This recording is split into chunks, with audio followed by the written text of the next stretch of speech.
Yeah, today's session, I really want to focus on the discovery. I'm not sure what your guys' background is on sales, but honestly, if you can nail the discovery, you could just mess up the rest of the call and you could still close like a really, really good percentage. It's that important. So in today's session, we're going to be going over how to lead high converting discovery conversations. You're also going to be able to understand the 7 beliefs that eliminate objections before they even appear. And then, like I mentioned, we'll also analyze a real sales script so you can see, because it's all theory, right? But when you can actually see how it works in real time, that's when it starts to come together. At least it does for me anyway.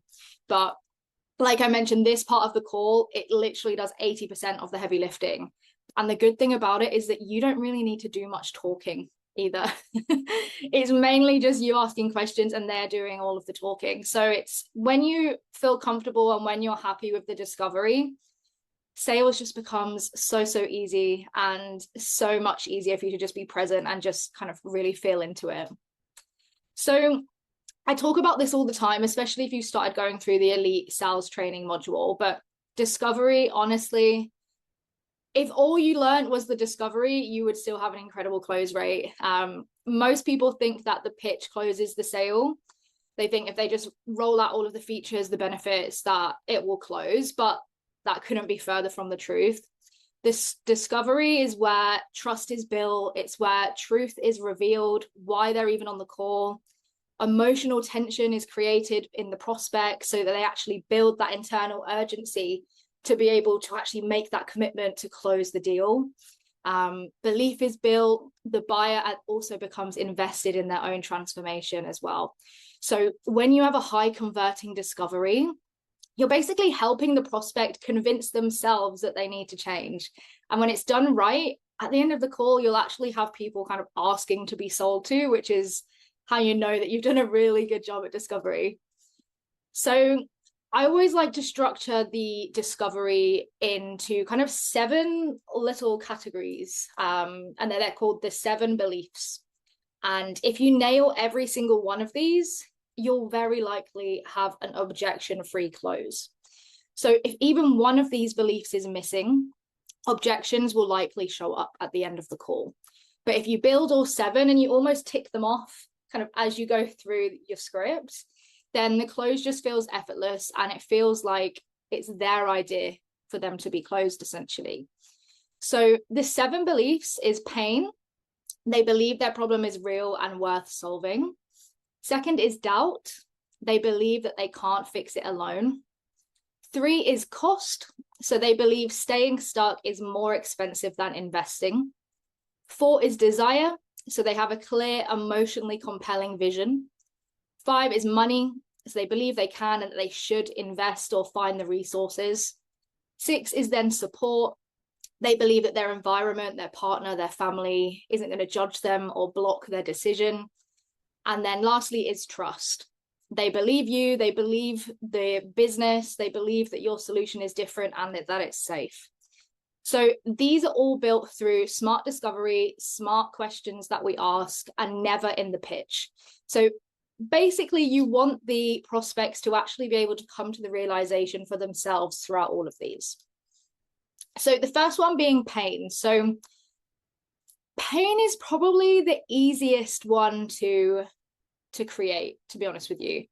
So when someone's booked a call, they know that they have a problem. They know that there's an issue that they want fixing, and they know it's costing them something meaningful. If there's no pain, it means there's no urgency, and it means that there's no sale. So pain is always the first and the easiest belief to build. So if you don't do that, then kind of the rest of them don't really work. So always start with the pain. Now, some questions that you can ask to build pain would be, what's not working right now? What's the biggest challenge you're facing? What's the most frustrating part about that? How long has this been an issue for you? What's the impact been on your income, your energy, or your confidence? And what happens if nothing changes? Now, these are great questions, but you always want to make sure that you're going a little bit deeper. You're asking probing questions alongside them. You're not just taking any surface level answers that people will try to give you because it makes them uncomfortable to understand their pain. But to really dig into the emotional pain, not just the logical pain. So you could say things like, how does it feel to wake up to that reality every day? Or what's the story you've been telling yourself about why this hasn't changed yet? And these questions, they might seem uncomfortable to ask, but when you've built rapport earlier in the call, when you're like fully present with the prospect and you're asking from a place of service and like genuine curiosity, all of that uncomfort just kind of goes, and it allows the prospect to really be able to open up and be able to answer those with their truth as well. But the main thing is that you just don't move on too fast. And this was a mistake that I made for honestly about 2 years, is I would almost kind of read the question, read the next question, read the next question, read the next question, and not let the prospect actually feel the weight of what they're saying. Because ultimately, they need to be thinking that their situation really has to change. And that is what's going to create that internal urgency. Now, next is doubt. So they have to believe that they can't solve it on their own. So if you don't cover the doubt belief, then you're going to get objections like, I'll try figuring out on my own. I'll figure it out later, or it just doesn't build that internal urgency again. So even if they have the pain and you've ticked that doubt, they're not going to buy until they can believe that their current path isn't going to work for them. So if they think that they can do it themselves, or if they think that ChatGPT can help them, or something very surface level, then they're not going to move forward with you, and they're definitely not going to invest thousands of dollars with you. So there's definitely a right way and a wrong way to do this, because you definitely don't want to be shaming them and telling them that there's no way that they could do this on their own, because it might go down not the best with some people. So again, you always want to be just really present with the questions that you're asking. And some key questions that you could ask here to build doubt would be, what have you tried already to solve this? How did that go? What worked? What didn't? Why didn't it work? What's the risk if you don't keep trying to fix this on your own? Why do you think you're still stuck? And again, always going deeper as well. You can reflect their pattern of effort back to them as well. It sounds like you've been going in circles, trying various different strategies, but nothing's really stuck.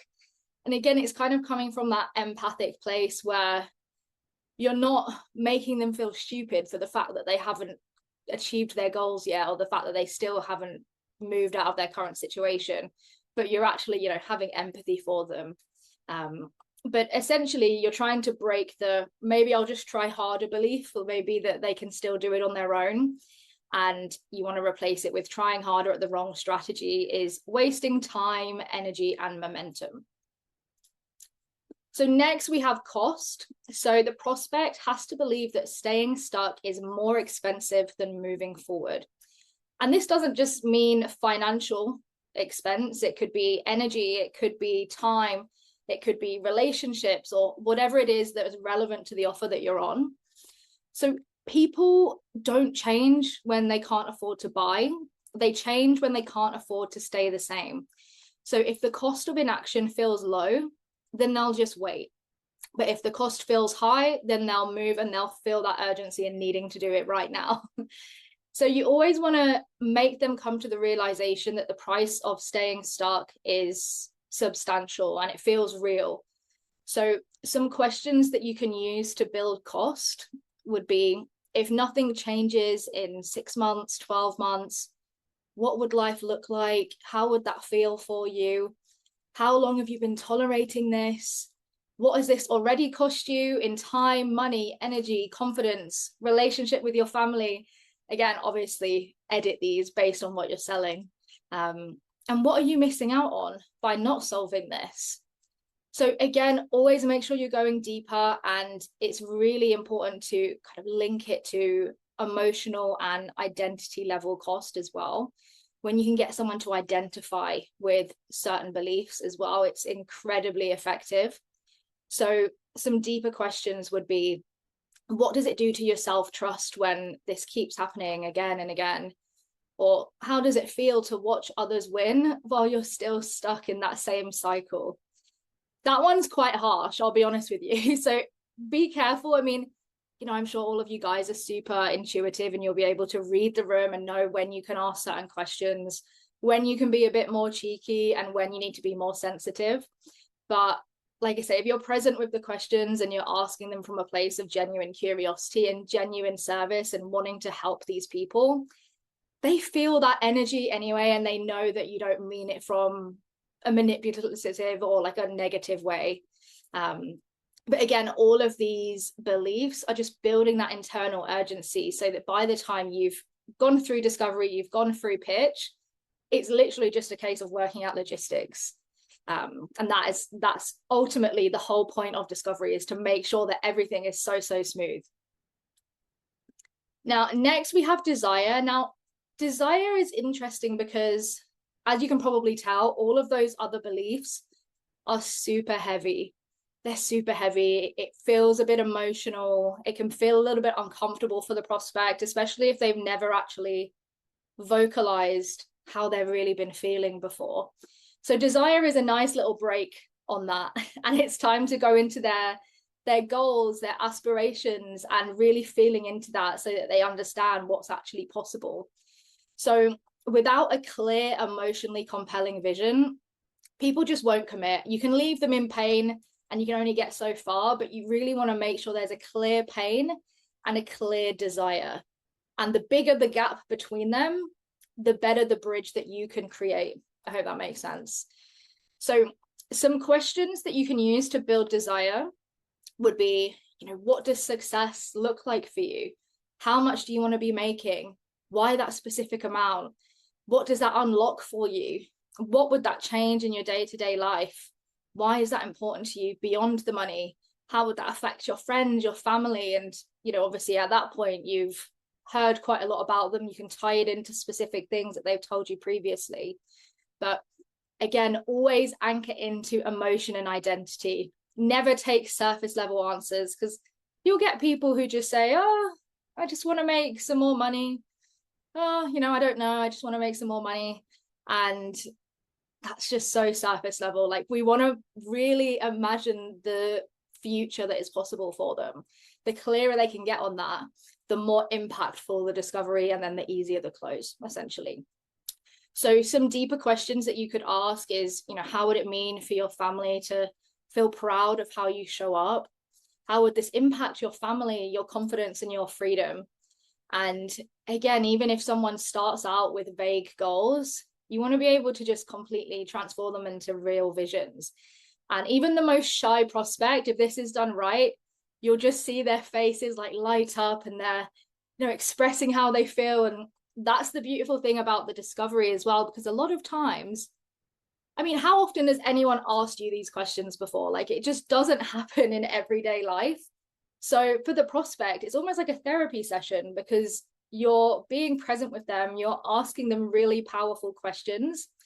And a lot of the time I would say 99% of the time, they've never had that type of communication with another human being before. So it can be really beautiful, especially in the desire part. Next, we have money. Now, this is purely just kind of logistics at this point. So you just want to get an understanding of where they're at financially, so that you understand what you could potentially be pitching them later on. So they have to believe that they can and they should find the resources. Now, money is usually not about money. It's usually about how certain they are that they're going to get the result, their self-worth, and their belief in the ROI. Like, I've been on sales calls in the past where, I mean, rightly or wrongly, I probably judged them a bit too soon. If someone said they've been unemployed for a long time, and then I have a 10K product I'm trying to pitch them. So, it can affect your energy, but honestly, take my advice, don't let it. Because there's been countless calls that I've been on where people have told me they've been unemployed, they're broke, they have no money, but then they get resourceful. They ask their grandparents to borrow the money, or they take out a loan or something like that. And that's all because they realize the belief in themselves, the ROI, and the discovery's done right. Now, I'm not going to tell you that all of your calls, if they're all unemployed, that you should like waste your energy trying to convince people, because sometimes logistically it just doesn't work. But don't always write people off just because of their kind of what their circumstances look like. But some key questions that you can ask here just to get an idea of what their situation is kind of looking like financially could be, you know, have you allocated a budget to fix this problem? Have you invested into education in the past? Would you find a way if this actually solved it for you? What's the cost of not investing now? What would it be worth to finally solve this for good? And another great way to really just kind of put things into perspective is to shift the focus from what it's costing them to what it's actually going to be returning to them. Now, this little phrase is definitely one to put in your toolkit.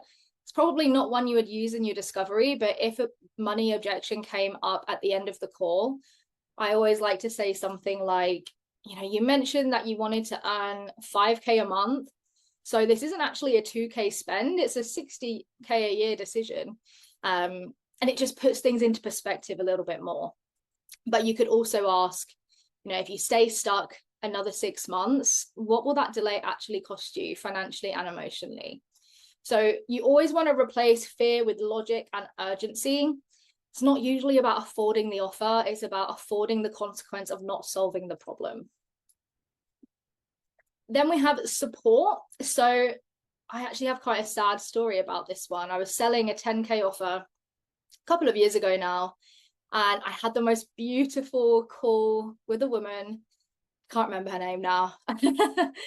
But I closed her. She was so happy. She was crying. It was like a really, really beautiful moment for her. She'd finally taken a commitment to doing something for herself.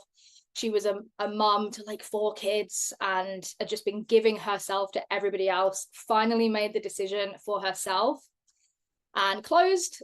And then 2 days later, she gives me a call and she tells me that her husband really wasn't happy with her decision and she needed a refund. And honestly, it's like so gutting, because not just because obviously I lost the commission, but because it was like this woman had finally done something for herself, and if I'd done this right, that could have been avoided. So I've definitely had some times in the past where I've thought, you know, this part's not really that necessary, but trust me, even if you just add it in a little bit, it's definitely necessary. So a lot of people, even if they believe in the offer and they believe in themselves, if they're worried what their partner thinks, if they're worried that their family is going to judge them, they're going to say no, because that is overtaking their belief in themselves, essentially. So you essentially want to uncover decision makers early in the discovery, just to make sure that there's nobody else who's actually a part of the decision-making process, and just to make sure that the prospect can actually feel confident moving forward without that external validation. So some questions that you can ask here would be, are there any other decision makers that you'd need to consider to move forward? Does your partner know you're having this conversation with me? Are they supportive of you making a change like this? Would it make sense to include them in the next step? And again, to go deeper, you could ask things like, what would your partner say if they saw how much this is costing you financially, emotionally, and mentally? Because chances are they haven't actually had a conversation with their partner as deep as they're having with you, as crazy as that sounds. But essentially, you want to help them to gain clarity on the role that their partner actually plays. So if it's really, really important to have their permission, you need to get them on the call. So if that's kind of what you're getting, that they're not going to make a decision without their partner, and their partner's really, really important in them making this decision, I usually like to just pause the call there, to be honest with you. So I would say something like, you know, it seems like, you know, your partner's going to be really involved in this, and I would hate for them to have any questions about this. So it would be great if we could just pause the call here. I can send you over some information, and let's book in a call for tomorrow where your partner can be present and I can go over everything with both of you here.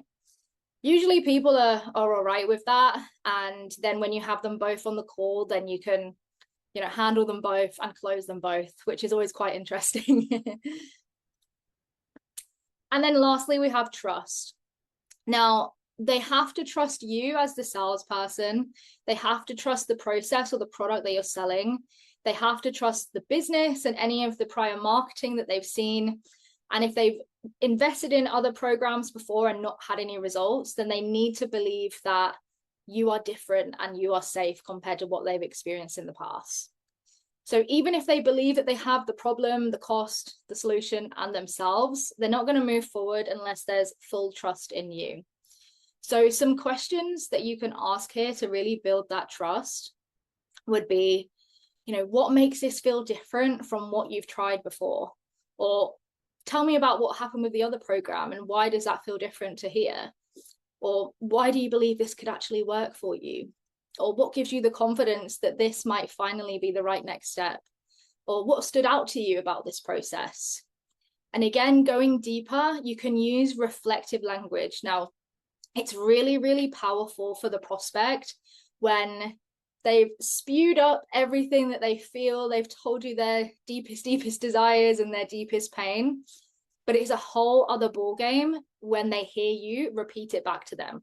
So reflecting back what they've said and saying things like, you've tried X, Y, and Z, and just kind of repeat back what they've said, and then asking them, why do you think that didn't work? And why does this feel more aligned now?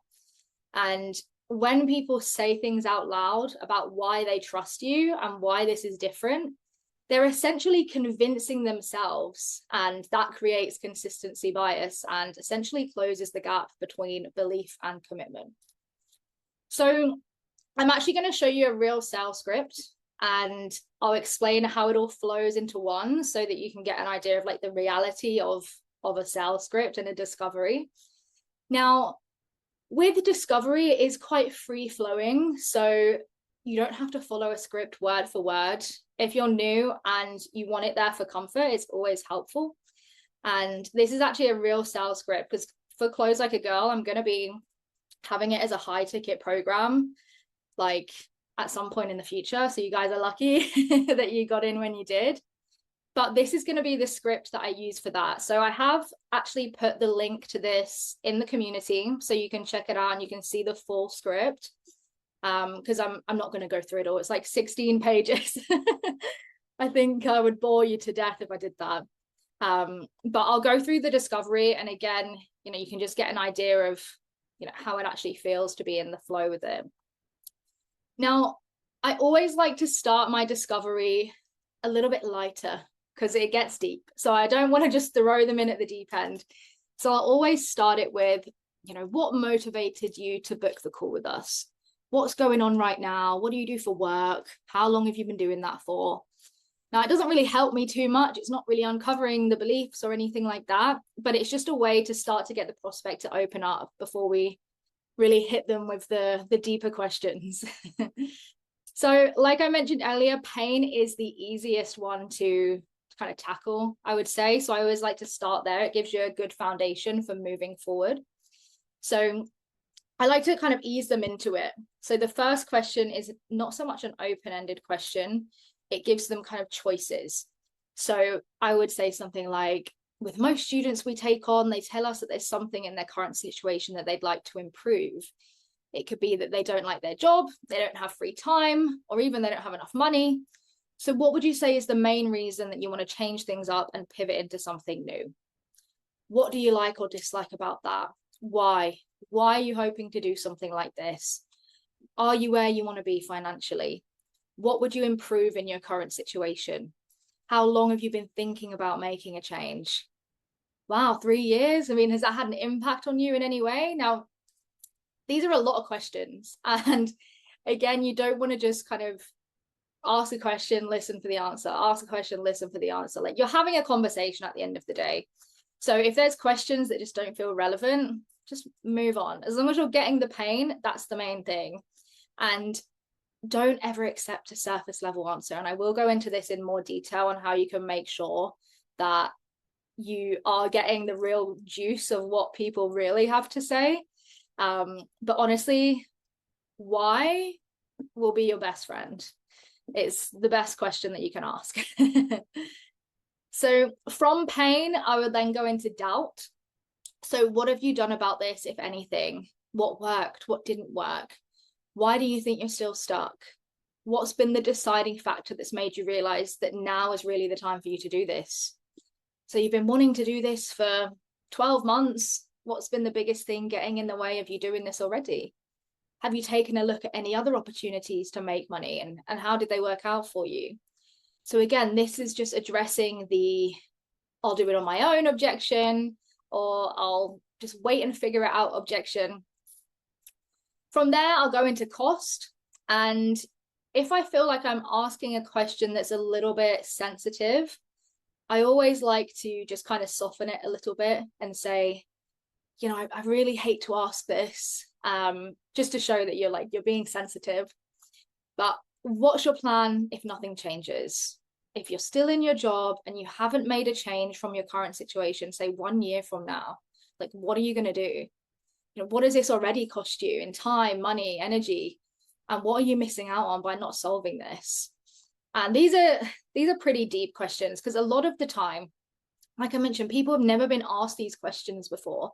And because you're a stranger with no kind of preconceived biases on this person, you'll find that people just like open up to you, and it's almost like a relief for them to have someone to finally explain these things that they've not even been able to verbalize themselves in the past.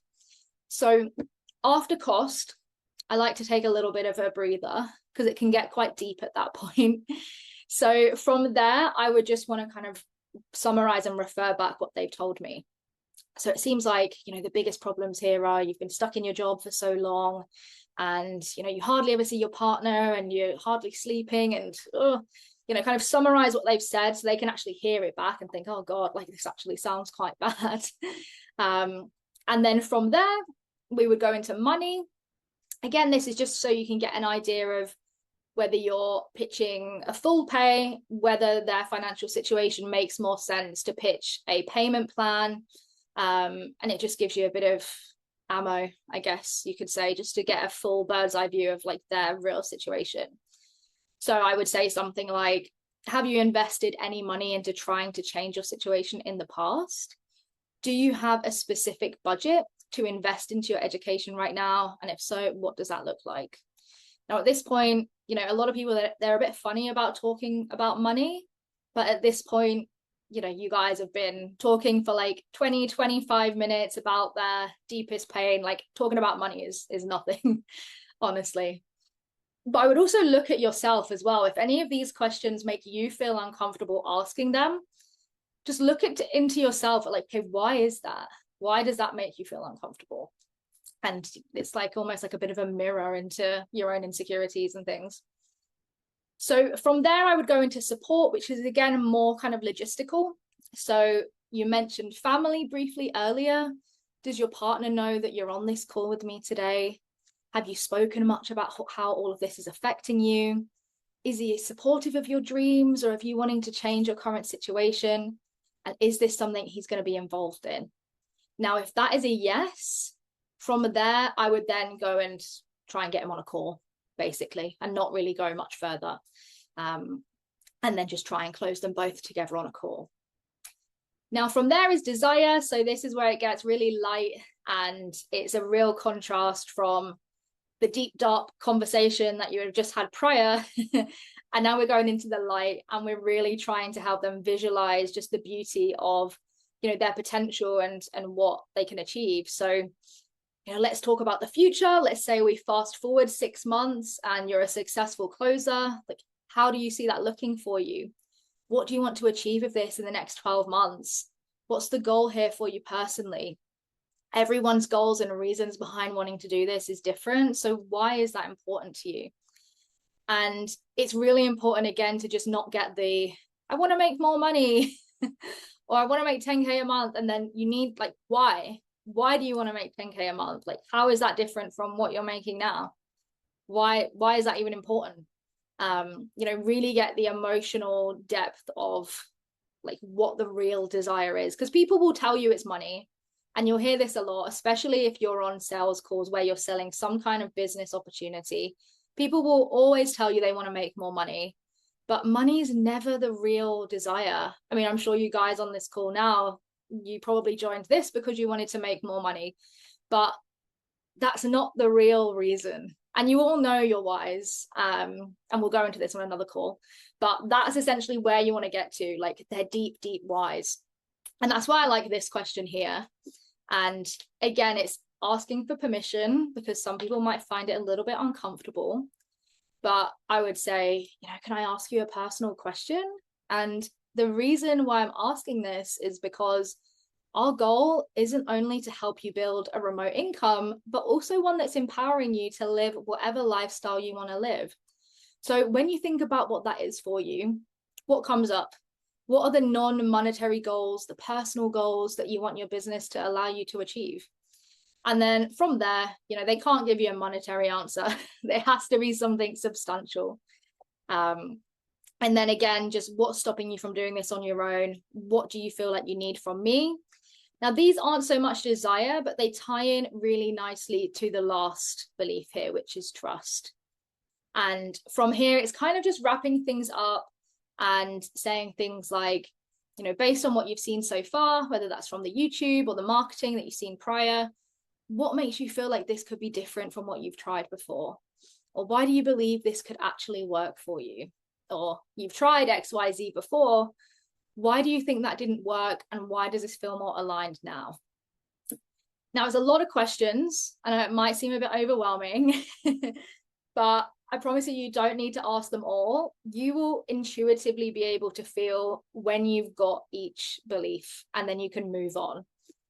The average discovery is really anywhere from kind of 20 minutes to 30 minutes.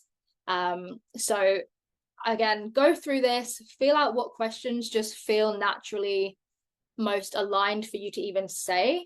And then, when you're on an offer, you'll be able to just intuitively know when to move on. But by all means, read all the question if that feels right as well, but you don't have to. That's what I'm trying to say. So just coming back to the presentation here, I just want to kind of wrap up really quickly with how to go deeper and avoid those surface level answers, because especially when you're new, it's very easy to almost just be in like robotic mode and just want to get through the questions and just want to get to the end of the call. And, you're kind of just ticking boxes to get through it.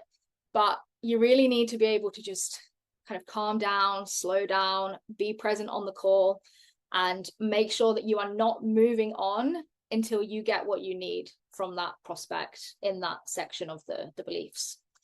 So shallow questions equal shaky belief, and deep questions are closed deals. So your surface level is going to sound like I said, I just want to make more money, or I guess I've been stuck for a while, or I think I just need more confidence. And it just completely kills the sale, because you think you have answers, but you have nothing. I can promise you that now, you have nothing. You don't know that person any better than, their local mailman or something. And when you feel like you have it, but you don't, you're just going to pitch too soon, and you're not going to know anything about the person, why they're on the call, what their desire is, or, what their real doubt is. And at that point, the close just becomes honestly a bit uncomfortable, a bit pushy, because that belief was never built deep enough at the beginning. So here's a little bit of like a 4-step process of how to go deeper every single time. So your role is not to just ask and then move on. Your role is to ask, sit with the answer, never be afraid of a silence, and then go deeper. So number 1 is mirror and pause. So you could say, got it. So you've been stuck for a while. Tell me more about that. How long has that been going on for? What's that actually been like for you? Always ask probing questions. Probing questions are the best. Number 2 is then use layered questions. So why is that such a big deal to you right now? What's the part that hurt the most? What happens if nothing changes? And then again, that's going to shift from surface problems to their real emotional truth. Number 3 is then name what's missing. So if you feel like the answer is just super vague, don't be afraid to call it out. Honestly, like, prospects are just human beings at the end of the day. If you feel like you would get more from just calling them out on some BS sometimes, like, do it. People respect that too. But obviously be like gentle in the way that you do it. But you could say something like, I'm hearing that freedom's important to you, but can I push a little bit? Like, what does freedom actually mean to you? Because it means something different for everyone. So what does that mean for you? Number 4 is asking for examples. So when you say you've tried everything, what does everything actually look like? Can you give me an example of what that looks like day to day for you? And then number 5 is stay uncomfortable. Honestly, get comfortable with the uncomfortable. And if they hesitate or they get emotional, that's good. Like I said earlier, just don't be afraid of silences. Like, that's where the real sale happens. Like, I've been on countless sales calls where prospects have cried, in all honesty. And I've been on sales calls where I've cried with them, honestly. So it just becomes such a beautiful conversation when you actually give people the space to actually open up. And honestly, try and see it that you're doing a disservice by not letting them open up, basically. Now, it's very rare, but sometimes you will get prospects who don't want to answer any questions. They are just kind of a bit rude. They just say, I don't want to answer any questions. Just tell me what you're selling. Just tell me the price. And it's very rare, but it's always good to have some ammo just in case this does ever happen for you. So this is how to respond when you get people that resist the entire discovery process. Now, the thing is, it's rude, obviously, but it is mainly a trust issue from them. Maybe they've been on manipulative sales calls in the past. They're wondering if you're going to manipulate them now. They've been burnt in the past. They don't want to waste time. They don't want to feel sold to. So your goal is to shift the frame with calm, confident leadership. Okay. So you don't want to get defensive. You don't want to just give in and give them what they want either. And you don't want to prove your value. So here are some things that you can say if you do get someone like that on a call. Now, I always like to just kind of break the ice with a little bit of humor, in all honesty, because they're not expecting it, especially if someone like really has their guard up. But you could say something like, I totally get that. I don't want to waste anybody's time, but it's kind of like walking it into a doctor's office and saying, don't ask me what's wrong, just give me the pills. And it can work, but it's probably not the best idea. And that's just completely just going to lower their guard, and they'll be like, all right. Next is just with calm, direct framing. So you could say, I totally hear you. I get how frustrating it is when someone wastes your time with a script. That's not what this is. We actually have a few different options depending on someone's situation. So if I don't learn a little bit about where you're at, then I won't know what's going to be the best fit for you.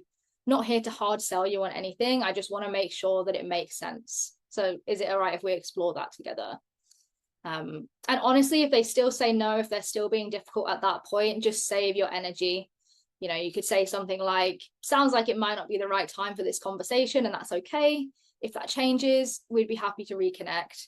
Because the last thing you want to do is just drain your energy with people who are just being rude and energy vampires. And you want to make sure that you've got the best energy for your next call, where someone is actually going to really appreciate the discovery portion of the call. So just a little reminder as well before I wrap up here, but you're not just running calls, you're essentially leading transformation. And when you look at it like that, like, you become so much more than like just a closer or just a sales rep. Like, it's real crazy shit, to be honest with you. And just one last thing here, sales is never about pressure.